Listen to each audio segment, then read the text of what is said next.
compassion de Dieu qui délivre le peuple. La compassion de Dieu qui délivre le peuple.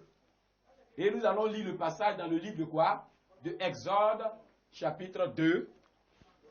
Oui, nous allons demander à notre lectrice, Miss Glaco. Exode 2, versets 24 à 25. Oui, on y va. Dieu entendit leur gémissement et se souvint de son alliance avec Abraham, Isaac et Jacob. Dieu regarda les enfants d'Israël et en eut compassion. Exode 3, verset 8, tu avances légèrement. Exode 3, verset 8, tu lis ce passage aussi. Exode 3, verset 8. Exode 3, verset 8. Oui. Je suis descendu pour délivrer la main des Égyptiens et pour le faire monter de ce pays. Très bien. Que Dieu te bénisse. Quand nous lisons ces deux passages, voici les éléments, les aspects à relever dans ce passage. Premier aspect, on dit Dieu entendit leur gémissement et se souvint de son alliance avec Abraham, Isaac et Jacob. Ici, il s'agit de quoi? Il s'agit du peuple de Dieu qui était esclave en Égypte pendant des années. Les rois, les pharaons se succédaient, mais le peuple souffrait toujours. À un moment donné, le peuple va prendre conscience que s'il ne crie pas Dieu, ce n'était pas évident. On dit, va faire quoi? Ils vont crier à Dieu. Et qu'est-ce qui va se passer? Dieu va entendre leur gémissement. Et Dieu va se souvenir de son alliance avec Abraham, Isaac et Jacob. Alors quand Dieu va se souvenir de cette alliance, Dieu va avoir compassion d'eux. Il va les regarder et puis il va avoir compassion. Il va avoir pitié. Il va avoir son amour pour venir les aider. Et il a dit quoi? Je suis descendu pour les délivrer de la main des Égyptiens. Dieu dit qu'il est descendu sur la terre, étant au ciel. Qu'est-ce que nous pouvons retenir par ce passage? Comme aspect spirituel. Le premier aspect spirituel qu'il faut retenir, lorsqu'une famille, un peuple, une nation est dans la détresse ou dans les difficultés et qu'il crie à l'Éternel, ça veut dire c'est une forme de prière. Crier à l'Éternel, ce n'est pas crier waouh, c'est prier d'une manière puissante et forte avec l'Esprit de Dieu. C'est ce qu'on appelle crier à l'Éternel. C'est une forme de prière intense. S'il crie à Dieu, à l'Éternel, la compassion de Dieu se met en branle.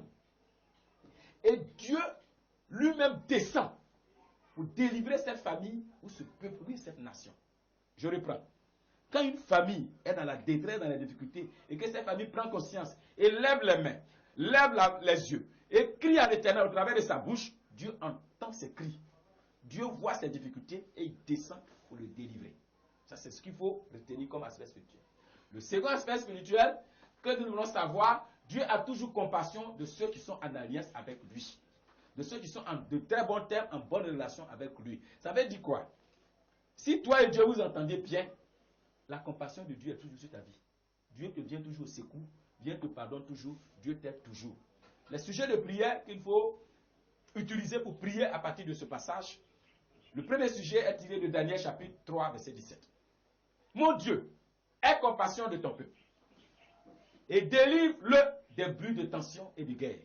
Quand nous sommes dans des situations difficiles pour notre nation, dans ce temps où il y a des famines, dans ce temps où il y a des guerres, dans ce temps où il y a des coups d'État, dans ce temps où il y a tout ce que nous connaissons, quand un peuple crie à l'Éternel, Dieu entend ses prières. C'est pourquoi il faut faire cette prière. Si dans ton pays, il y a des mouvements, il y a des troubles, il y a des difficultés, utilise cette prière pour crier à l'Éternel qui va entendre. Je reprends. Mon Dieu, aie compassion de ton peuple et délivre-le des bruits de guerre et de tension. Dans Daniel 3, verset 17. Le second sujet de prière, Dieu de compassion. Dans notre détresse, lorsque la maison de mon père et celle de ma mère crieront à toi, réponds-nous et délivre-nous. Nous avons nos parents, nous avons nos aïeux qui ont fait certaines choses que Dieu n'aimait pas. Mais quand ils vont se rendre compte, ils vont prendre conscience, ils vont commencer à crier à l'Éternel. L'Éternel, réponds-nous. Donc je fais cette prière. Tu dis Dieu de compassion. C'est comme ça que je l'appelle. Parce que quand tu l'appelles Dieu de compassion, à partir de cet instant, Dieu lui-même déjà se décide, se dispose à venir appliquer ta compassion dans sa vie. Donc je prie du Dieu de compassion. Dans notre détresse, lorsque la maison de mon père ou bien la maison de ma mère crieront à toi, réponds et délivre-nous. Et ce sujet de prière, nous nous appuyons sur le passage de 2 Chroniques, chapitre 33, les versets 12 à 13. Avançons pour voir le 4e point. Qui peut me lire ça? Oui, comment on appelle Kakou? La compassion de Dieu qui favorise le retour à la maison. La compassion de Dieu qui favorise le retour à la maison. Et pour comprendre cela, nous allons lire un passage de Luc chapitre 15, les versets 11 à 20. Prenez vos Bibles ensemble et nous allons lire le livre de Luc, chapitre 15, les versets 11. Écoutons attentivement, c'est un passage très très intéressant que je demande à tous les étudiants du monde entier d'écouter ce passage. Luc chapitre 15. Je le retrouve rapidement et nous allons lire ce passage ensemble. Est-ce que tu as pris ta Bible? Tu es prêt avec nous? Prends ta Bible rapidement. C'est toi que nous entendons pour commencer la lecture.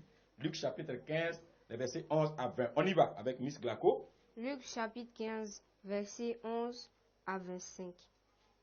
Il dit encore, un homme avait 2 fils. Le plus jeune dit à son père, mon père, donne-moi la part de bien qui doit me revenir. Et le père lui partagea son bien. Peu de jours après, le jeune fils ayant tout ramassé, partit pour un pays éloigné, où il dissipa son bien en vivant dans la débauche. Lorsqu'il eut tout dépensé, une grande famine survint dans ce pays, et il commença à se retrouver dans le besoin. Il alla se mettre au service d'un des habitants du pays, qui l'envoya dans ses champs garder ses pourceaux. Il avait bien voulu se rassasier des carouges qui mangeaient les pourceaux, mais personne ne lui en donnait. Étant rentré en lui-même, il se dit, combien de mercenaires chez mon père ont du pain en abondance, et moi ici je meurs de faim. Je me lèverai, j'irai vers mon père, et je lui dirai, mon père, j'ai péché contre le ciel et contre toi. Je ne suis plus digne d'être appelé ton fils. Traite-moi comme l'un de tes mercenaires. Verset 20, la fin, oui. Verset 20. Et il se leva et alla vers son père, comme il était encore loin. Son père le vit et fut ému de compassion. Il courut se jeter à son cou et le baisa. Très bien. Comme il était encore loin, son père le vit et fut ému de compassion. Il courut se jeter à son cou et le baisa. Voici un passage très intéressant. Quels sont les éléments que nous pouvons faire ressortir ici comme aspect? Premier aspect à relever dans ce passage, le jeune fils fait quoi? Reçoit sa part d'héritage et quitte la maison du vivant de son père. Le plus jeune, il va faire quoi? Il va dire à son père de lui donner la part de l'héritage. Il va le recevoir sur l'héritage. Il va quitter quoi? La maison. Pendant que son père est encore vivant. Alors que quand on est vivant, on ne réclame pas l'héritage. Quand un père est vivant, on lui dit, père, donne mon héritage. On ne fait pas ça. Le deuxième aspect à retenir, il dépensa tous ses biens. Et se retrouve dans les besoins cruciaux. On quitte la présence de Dieu, on rencontre d'énormes problèmes. Écoutons bien.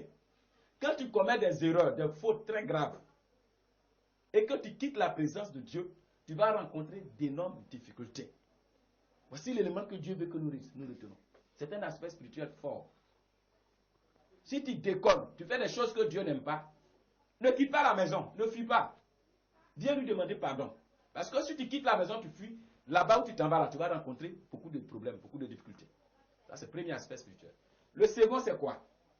Mais si on reconnaît les fautes commises et on demande pardon à Dieu, Dieu aura toujours compassion de nous, il nous fera revenir à la maison et nous réhabilitera.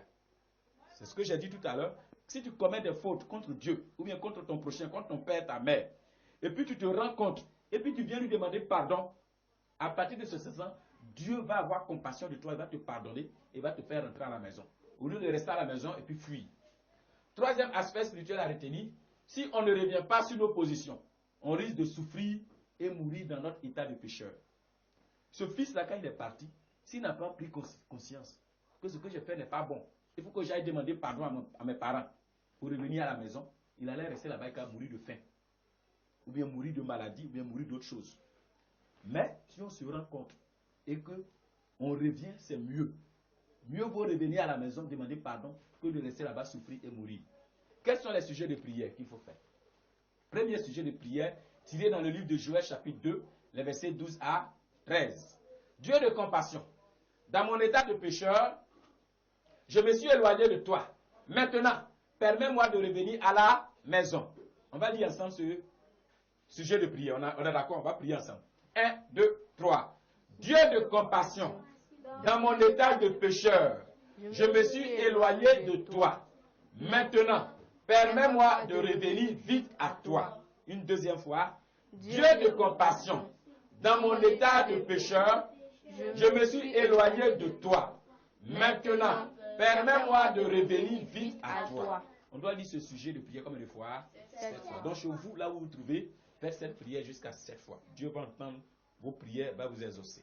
Deuxième sujet de prière, je vais aller sur d'abord, dans le livre de Malachie 3, versets 7 à 8. Seigneur, dans les dîmes et offrandes, nous nous sommes écartés de tes ordonnances.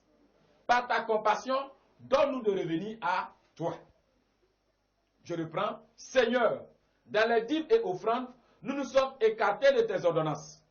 Par ta compassion, donne-nous de revenir à toi. Ce sujet de prière, on le lit combien de fois? 7 fois. Donc là où vous trouvez, quel que soit là où vous êtes, faites cette prière 7 fois.